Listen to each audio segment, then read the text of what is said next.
Yo, what's up guys? Welcome back to another video. In this video, I'll be teaching you how to make slash commands in your Java Discord bot.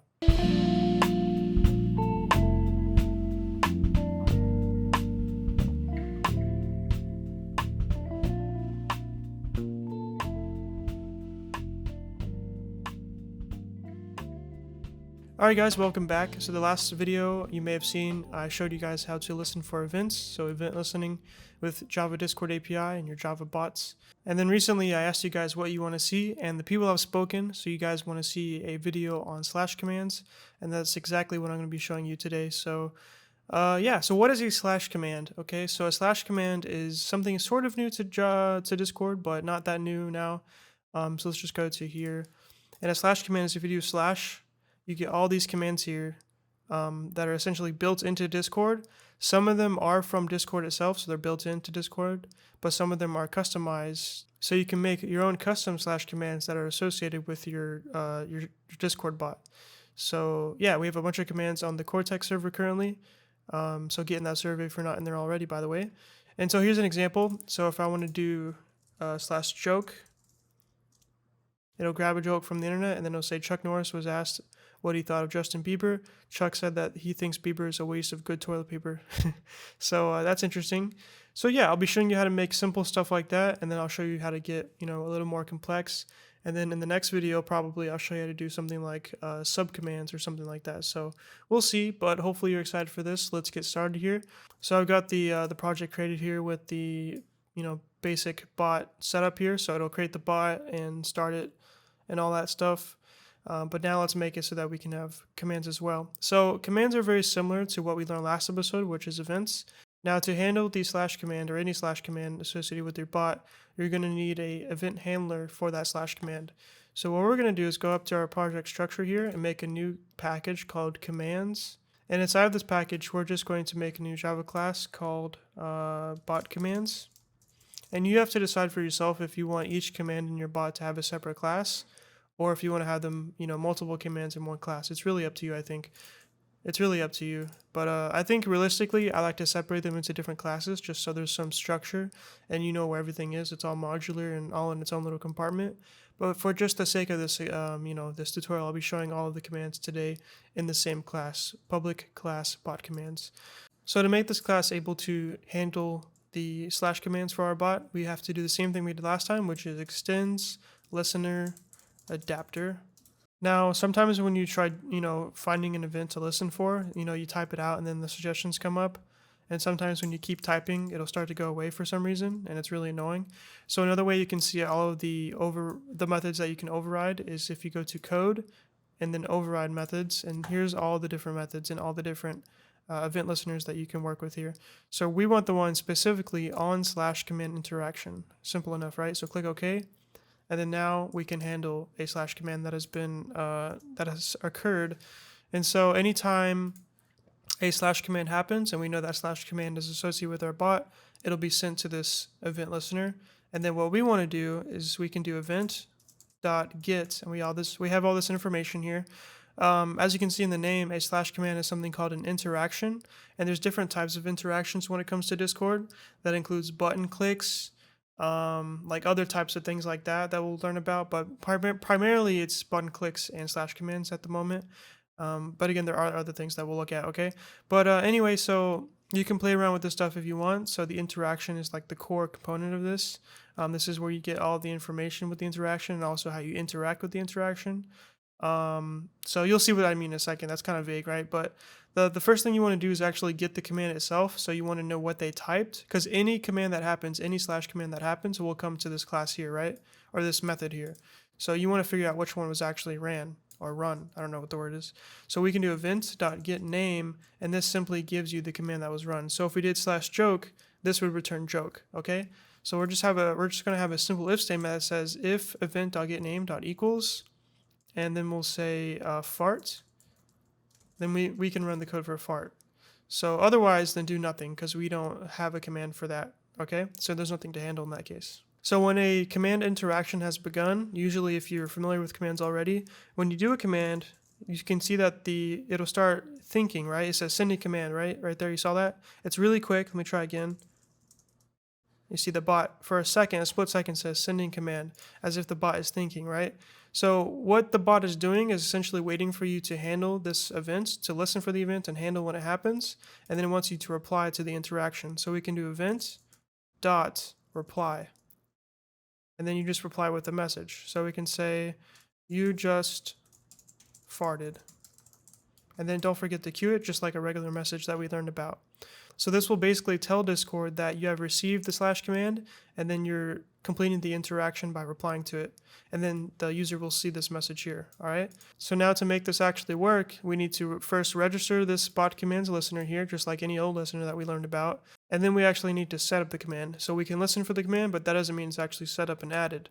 So first let's register it. So we'll do, right here, we'll do add listeners, add event listeners, new bot commands. There we go. So there's two types of, generally speaking, there's two types of slash commands, okay? You have global commands and guild commands. Now the thing with global commands is they can be used anywhere. And that means that they can be used in any guild that your bot is in, and also in DMs that you have with your bot, okay? Now with a guild command, they can only be used in a specific guild. Now that seems simple enough, but there's a really big difference between these two things. First of all, with a global command, you have to specifically give the bot the applications.commands permission for your bot. So that's something we'll do in a second.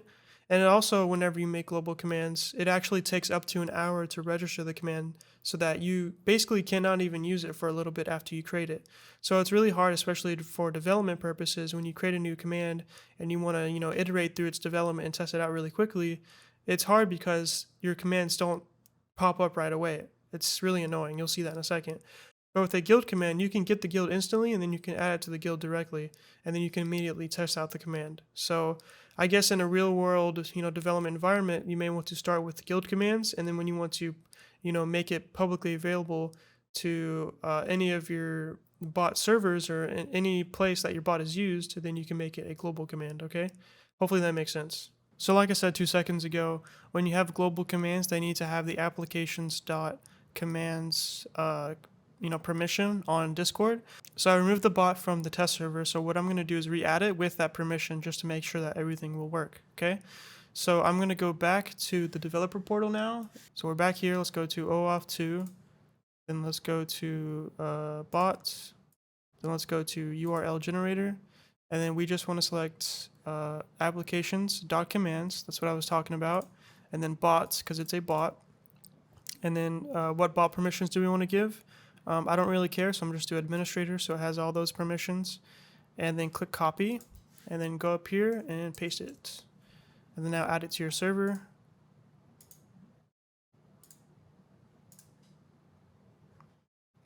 Please select all the elephants drawn with leaves. I don't know if I can complete this, but we'll try. Man, what? Not all leaves are brown though. Okay, well, we got this. Hey, we did it. Okay, cool. Wow, we're so smart. All right, cool. So now let's go back here. We can see on our Discord server the bot has been added. So let's try starting it up just to make sure that everything is juicy and working. And boom, no errors. Very good. Okay, cool. So now let's try making our command here so we can actually have a command. So like I said, we want to do it first as a guild command just to, be able to quickly see and immediately see that the command works and test it out. And then towards the end of the video, I'll show you how to do it as a global command so that it's generally available anywhere that your bot is available. All right. So to do it as a guild command, you need to do JDA. Well, first you need to get the guild, right? Obviously. So we'll do JDA.getGuild, and we're going to do get guild by ID. And I told you last time how to do IDs. So this time it's a guild ID. So right click your guild and do copy ID. And then we're going to paste it here as a string. And now that gives you a guild object. So then we can do upsert command. That's how you can add a new command. And you can either provide a command data or you can provide a name and a description. So let's just start with a name and a description. So we're going to do fart. And the description will be fart really hard. Okay, and then after that, you want to queue it. Why do you want to queue it? Well, because upsert command is a command create action, and whenever it sounds like that, something like an action, you want to queue it. All right, so that's cool. And also it says method invocation upsert command may produce null pointer exception. Why is that? Well, because the guild may not exist. Let's say you provided the wrong number, then this could just return null because there is no guild with that ID. So what you could do if you want to be extra proper is store that into an object. So guild is equal to, and then paste that, import guild. There you go. And then now we can do if guild is not equal to null, then we can go ahead and add this command here. And then replace this with guild. Awesome, so that annoying thing goes away. Alright, so now let's run the bot, or restart the bot rather, and let's see if the fart command gets added to our guild. Alright, looks like it started up, so now we can do /fart. There we go, so it says fart with power, exactly how we wanted it to. Pretty cool, so you could either press tab to autocomplete that, I think, yep, or you can just click it, up to you. So click it, and it says you just farted. Awesome.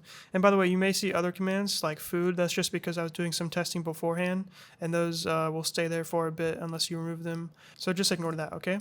So it says you just farted, so that now we know our command works, and also our event listener works because it was able to take that command event, that /command event, and actually process it, get the name of the /command that was run, and then reply to it, all right? So that's how you can do that, very, very simple. As you can see, reply just sends you a message back from the bot's perspective. Okay, this is future Cody calling.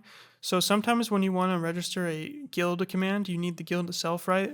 But when you try grabbing the guild here directly after building the bot, the guild may not be able to be grabbed because the bot is not actually done. So you may get an exception or something like that because guild is null or something like that. So what you want to do in that case is go ahead and do await ready.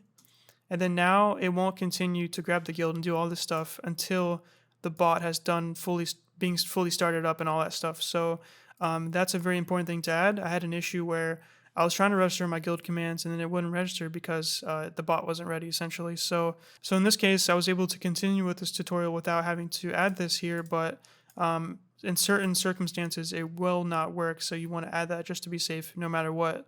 So hopefully that makes sense. Just make sure to add that and you'll be golden, okay? Now there's another thing you could do, which is called deferring the interaction. So when you defer the interaction, you're not immediately replying.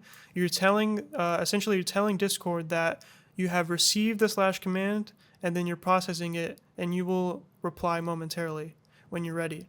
So you can defer the interaction by doing event.deferReply.queue.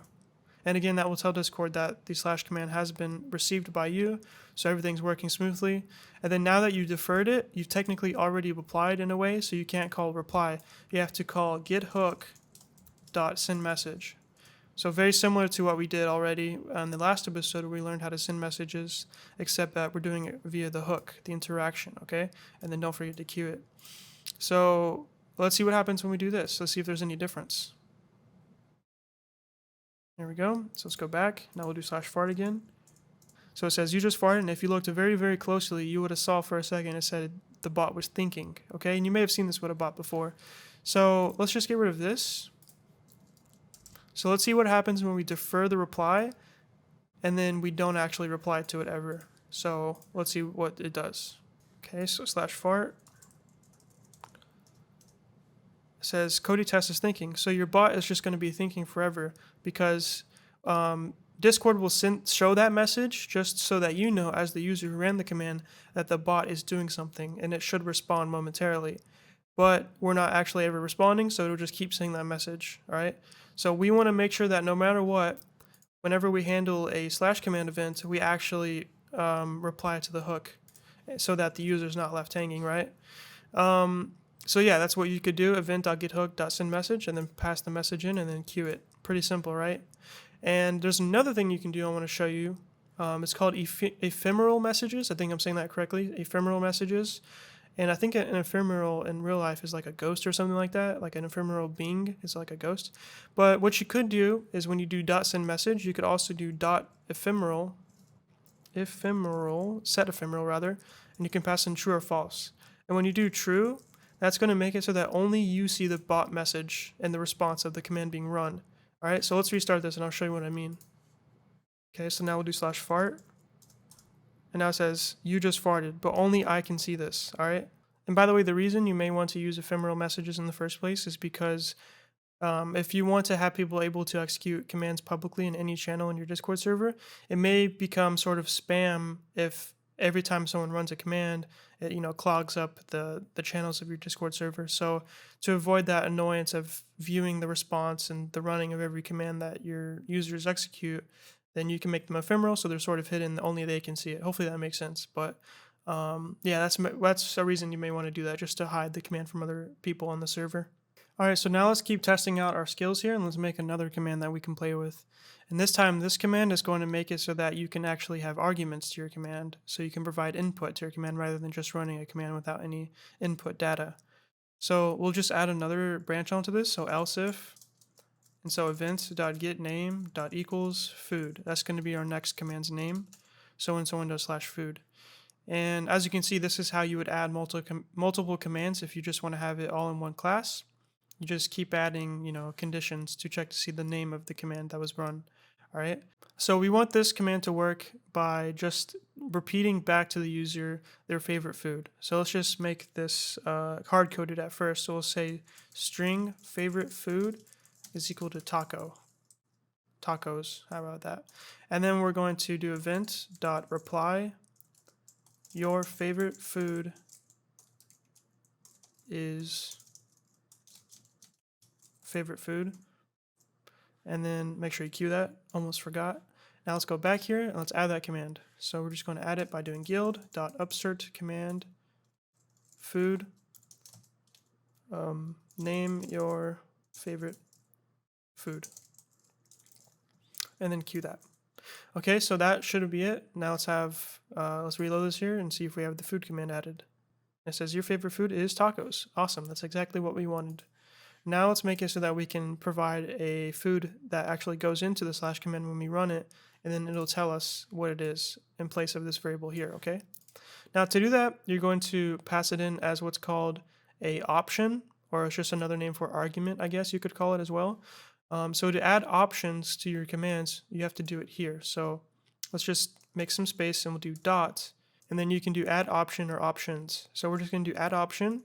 And the first thing you want to do is provide the option type, which is essentially the data type. So option type dot, and you have all these different types here, which is really cool. You have string, attachment, boolean, channel. So you can pass in a channel, you can pass in an integer, mentionable, like someone that you can mention, or like a name rather maybe, a number in general, a role, subcommand, a bunch of cool stuff that you can pass in as arguments. And that's really another reason why / commands are so cool, because since they're built into Discord directly, you have much more room for, cool stuff that you can pass in, I guess. I don't know how to say it, but you know what I mean, I think.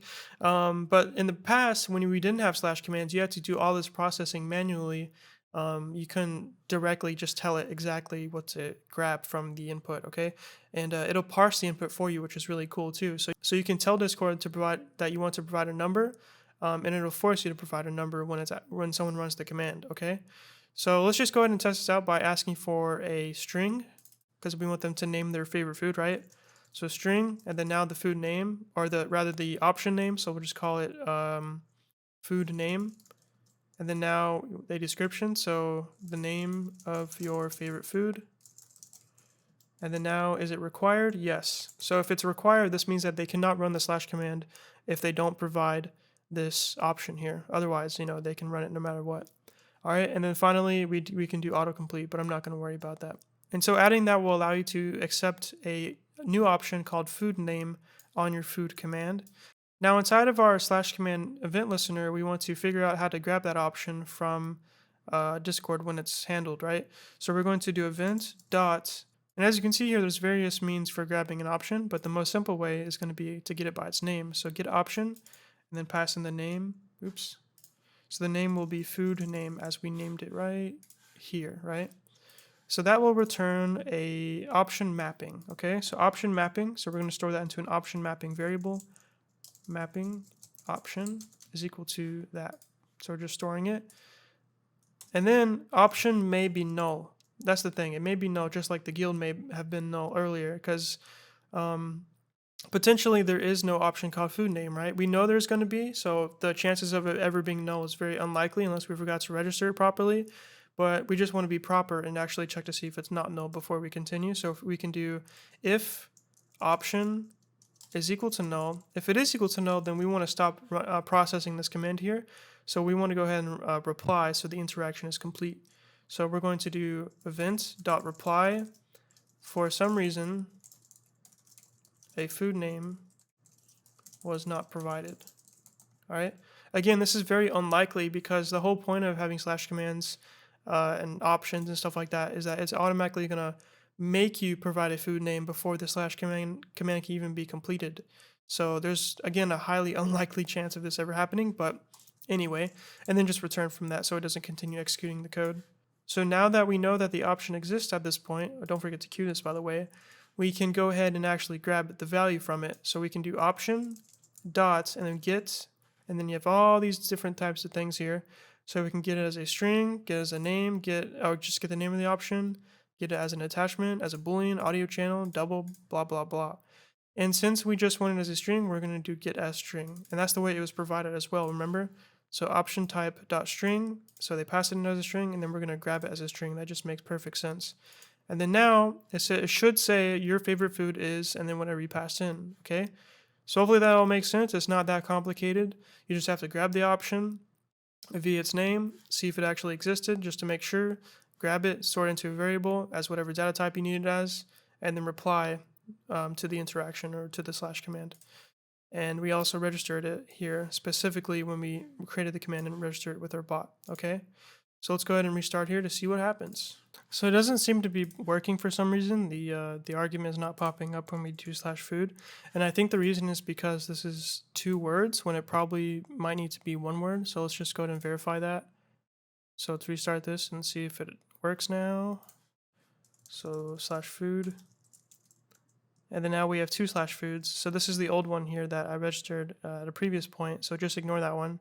But here's our custom one that we made in this episode. So slash food and then the food name. So there we go. That's why it was not working probably. So just try and make sure it's 1 word. And that just makes perfect sense. You really shouldn't overcomplicate it. So we'll just rename this to name. That kind of just makes sense. And then we'll go back here and make sure we change this to name as well. And reload. There we go. Awesome. Now let's go ahead and try it finally. So slash food. And then you use the arrow keys to choose which one you want if you want. Or just click it now. And then it'll let you type in the name of the food that you want to type in. So we're going to do barbecue ribs. And then press enter. Now it says sending command, your favorite food is barbecue ribs. So that works exactly how we wanted it to work. Perfect. Now for the sake of practice, let's go ahead and add one more command to this. So we're going to do else if event.getName.equals. We'll do sum. And now this is going to work by taking in 2 numbers and then adding them together and then telling them what the sum of the 2 numbers added together is. All right. So we're going to do, we want to get the actual numbers that are going to be added together from the options. So option mapping operand 1 is equal to event.getOption operand 1. And then option mapping operand 2 is equal to event.getOption operand 2. Operands are just the numbers on either side of the plus symbol, the two numbers that you're adding, of course. So now we want to see if make sure that these are not null, just for safety. So operand 1 is equal to null, or operand 2 is equal to null. If that's the case, then we're going to event.reply no numbers were provided, and then return so we don't continue running code. And then now we'll add some more code. If it's not null, we'll do integer sum is equal to operand 1 dot get as integer plus operand 2 dot get as integer. And then we're going to go ahead and do event dot reply the sum is sum dot q. Okay, hopefully that makes sense. Pretty simple, I would say.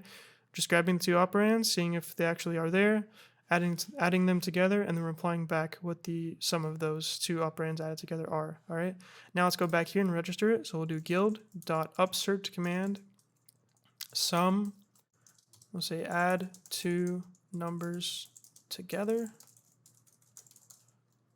And then now we need, oh, that's it. And then now we're going to add the option. So add option, option type dot number.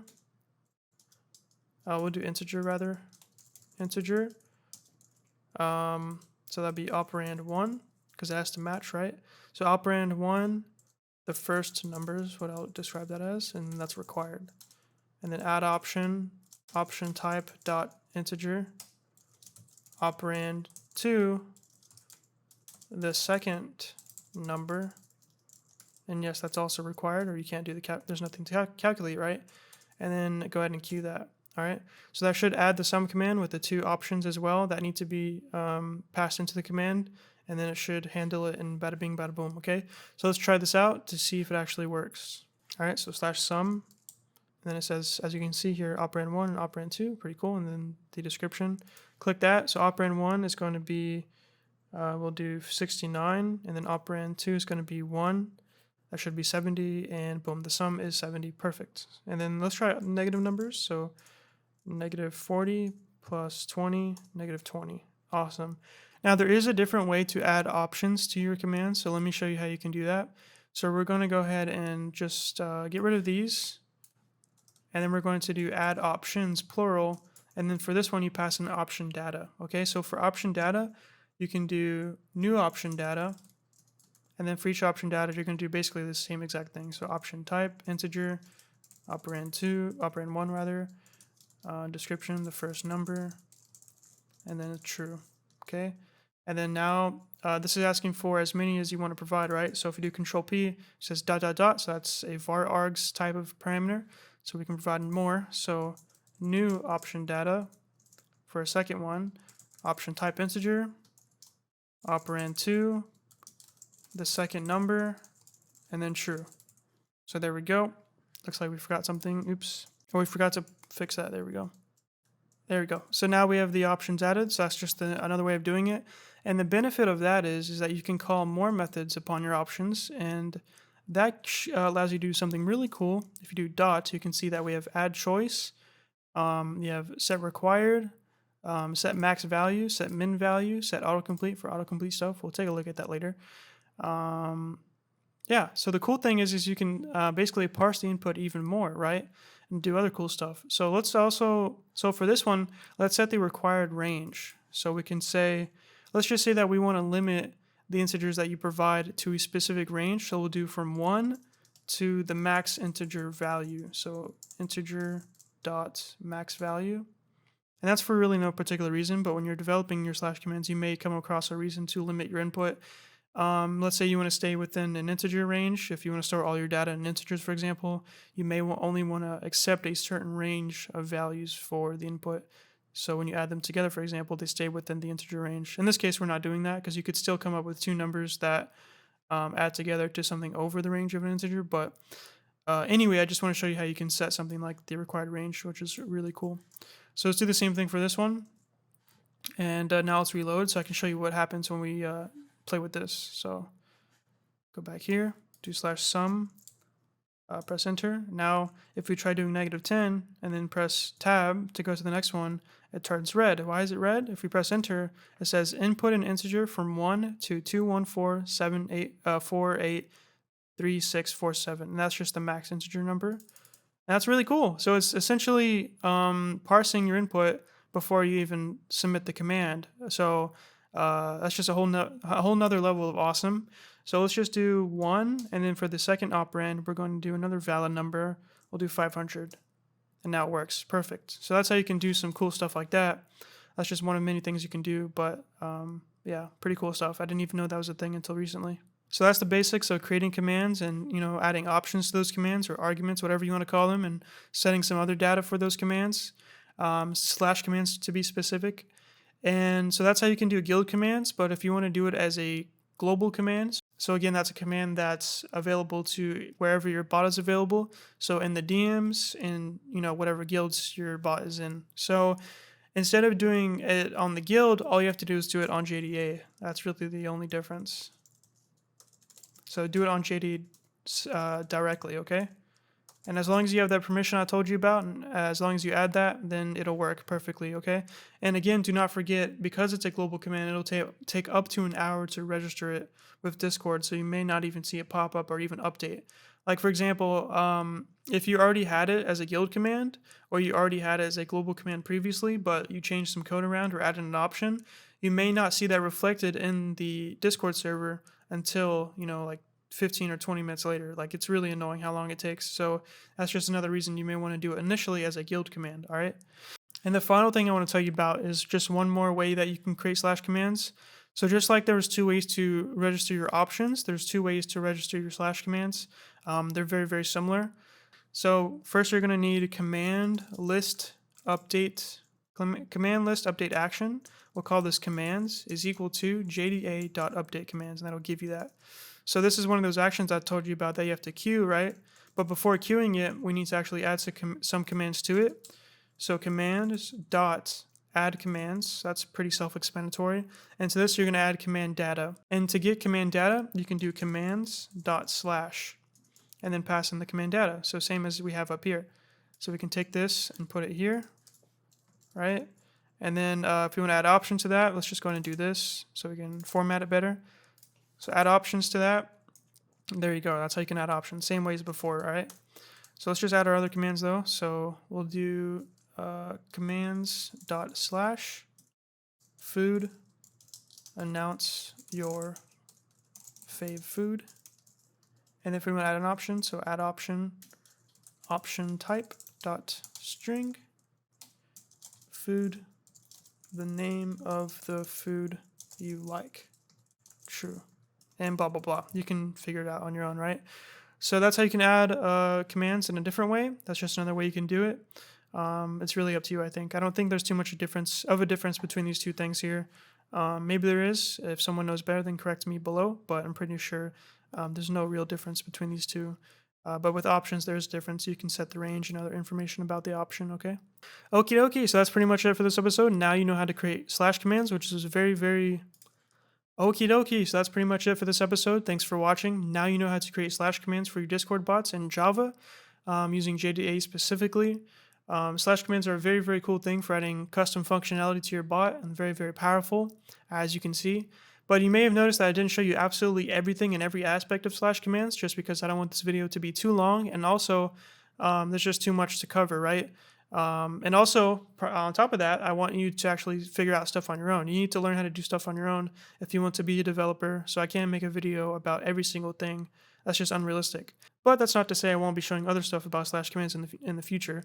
I'll be showing specifically, for example, how to make subcommands for your slash commands as well, and use other stuff with slash commands. So stay tuned for that. And also, if I miss anything, then let me know what you do want to see in the description below or the comment section below, and I will make a video about that maybe, okay? So yeah, thanks for watching. Hopefully you enjoyed this, and peace.